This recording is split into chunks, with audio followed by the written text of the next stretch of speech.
All right, hey guys, John Lovell, Warrior Poet Society. I've got my friend Kyle Lamb here, and we wanted to talk to vets out there who are maybe struggling through some transition stuff, or maybe you have a friend that's a vet, you don't really know how to help. So I wanted Kyle to speak on this. Kyle was Special Ops 21 years, and this is something that's a heart thing for you. It's something you care about. You've served with some dudes that...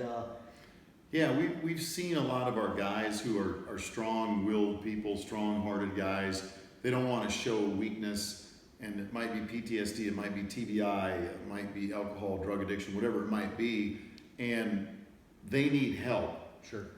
And I got to tell you, there's a lot of great veterans organizations out there, but there's also a lot of veterans organizations that are padding their own pockets. They're paying these crazy amounts to their boards. They're driving new cars, all kinds of stuff like that. And I've about had it with bringing another dude up on stage that has no legs or no arm or whatever, and parading them up there like we're supposed to feel sorry for them. That's not how these guys are. These guys are strong warriors. They're not looking for sympathy. And I've got a good friend of mine, Tom Spooner. We served together years ago, and he's a great warrior, but he's also had some struggles. Yeah. And we've all had those struggles. Sure. He dealt with his struggles, and one of the things he learned along the way was that we need a place where guys can go like us, right, and deal with other guys like us. Right. Not a hostile or a hospital environment. Sure. It needs to be an environment where you're comfortable, and you're comfortable around cops, Yeah. and military dudes. Yes. First responders. Yeah. And that's where Warrior's Heart comes in. Warrior's Heart That's the name of the organization? Right. It's the name of the facility in Texas called Warrior's Heart. And here's the thing that I really liked about this. When I first started talking to Tom, he tells me all this great stuff about Warrior's Heart, and then I'm thinking, here we go again. Another facility, another organization that wants money. Right. And I said, okay, so what are you looking for? He goes, we don't want money. We need customers. Yeah. We don't want customers because we want everybody to be all happy and everything's great, but that's not the fact. The fact is there's guys that I've been exposed to that have committed suicide, friends of ours, guys that I look up to as these great leaders, and then things go south and they end up committing suicide. Guys with TBI that are struggling with issues there. Guys with drug or alcohol abuse that are struggling. Well, this is one-stop shopping. They go to that facility in Texas and they sit there with guys like Tom Spooner. They sit there with guys that are from the same cloth as them, right, and they can hopefully have some closure to some of these issues they've had. Right. Hey, we all got it. We talked about this. Yes. I don't have a TBI that you can say document it, but I've been around a lot of big explosions. Sure. I don't have PTSD like you would say, here's a guy that has PTSD, but there's things that you and I do that civilians think are completely cuckoo, and they call it PTSD. Whether they're right or not, I don't really know. All I know is that if I go to Warrior's Heart and I sit down with a bunch of soldiers, a bunch of Marines, a bunch of Air Force dudes, whoever they are, yeah, they're fellow warriors, fellow law enforcement guys. They've been through some struggles, and I'm talking to the right people. Right. Very good. So yeah, I've had buddies that have reached out to me. They're guys I served with, or just guys that know I'm a vet as well, and they kind of leave this environment, this have this special fraternity that went through the fire together, and then they've got to reintegrate into society. So a lot of times, throwing money at them isn't really what they need.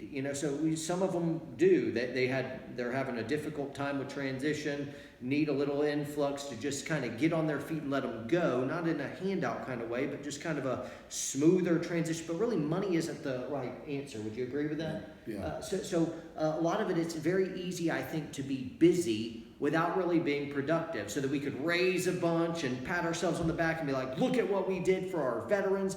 And at the end of the day, we've been loud, we've been busy, there's lots of money, and so it feels like progress. And really, boots on the ground, the Joes, that are in the next season that have transitioned to civilian life aren't really changed. So I think it takes a little bit more know-how, and the best people that are able to speak into that are dudes who've walked through the fire as well. Guys who can come along beside you and be like, dude, I know that sucks. And Yeah, sometimes man. I don't want the clinical setting with some shrink getting in my head and being like, what are you I want a dude to just kind of feel it, not fix it almost, and just... Yeah, and that's the thing.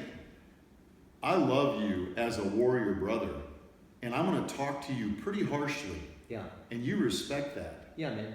And It's these not guys, fluff, it's real. Hit me between the eyes. I'm a big boy, I can take it. And this isn't feeling sorry. None of these guys want sympathy. They want to get fixed. They want to understand what they're dealing with. And I think that they've had some really good success so far. And this is a new program. Right. And once again, they don't want money. This isn't about money. This is about fixing the issues. They've got the money thing worked out. What they're getting TRICARE approval here very shortly. By the time this video comes out, hopefully that's happened. We got the right people in place. Tom has asked me to help a little bit. I want to get the right people there. Sure. Helping, and they're already in place. And then I want to help to get the awareness out there so that if you know somebody and you're like, man, my bro is struggling right now. Who do I talk to? Please don't call the local shrink, the local hospital. Call the dudes that are actually want to help them, and it's not about money to them. It's about taking care of our warrior brothers and sisters and first responder guys. Sure. And I want to help dudes that reach out to me, whether I knew them before or whatnot. But frankly, this is, and just to be completely clear, I don't really know what to do. I mean, this is really over my head, and I haven't figured this stuff out. And other folks who have really committed time and resources, and that shouldn't be a cop-out. I still think, just as a brother, as a soldier, as somebody who's a lover of people and vets in general, I need to do my part, but also being able to point them to an organization like Wounded Heart as well. Could Warrior's be Heart, yeah. Warrior's Heart. Warrior's Just Heart. found out about Warrior's Well, Heart. one of the first signs of PTSD is you're forgetful. Yeah. So, bro, we might need to take a trip down there together. Very good. Well, I put it on my hat right here. I could have even read it. So and you I guys didn't can even. see There's it. the logo. I knew of Tom Spooner as just an incredible dude. I just know his reputation. So I'm sure if he's behind it, it's a legit Yeah, and Tom deal. I is, look forward to checking it out. So I look at my friends, and I consider Tom a very dear friend. He's a good Christian dude, and I think that's super important to me. He's a great warrior, great dad, and he also is extremely honest. He's looked his problem in the face. He's dealt with it, and now, I mean, this guy is so motivated to help people that are having some of the similar issues that he's had, and that maybe some of us have, but we haven't admitted that we've had. Gotcha. And I'm not trying to say everybody's got PTSD out there. What I'm trying to say is that some guys have issues and they don't have that support structure in their life because they might be around too many just normal civilians that haven't had this experience. Man, call these guys up 24/7, call them up or go on there and email them. They're going to help you out. Sounds cool. You got any message for any vets watching? You want to look them in the eyes and tell them something? Hey man, if you got issues, we all need another vet to talk to. I like to sit down across the table from law enforcement guys and military guys, current or retired or gonna be or whatever it might be. And hey man, we love all you guys. If you need help, we want to help you out. We do not want money. That is not what this is about. This is about warriors helping warriors. That's cool. You didn't go through war alone. You won't recover and transition alone either. Get some help, guys. It's not weakness. It's weakness to isolate yourself, pity party it up, and not get help. Be man enough to be like, you know what? Guess what? I'm human. I have weaknesses, and I need some help too. That's not weakness. That's strength, and that's just not being stupid. Roger? So, yeah, man. That's it. God bless America. See you guys.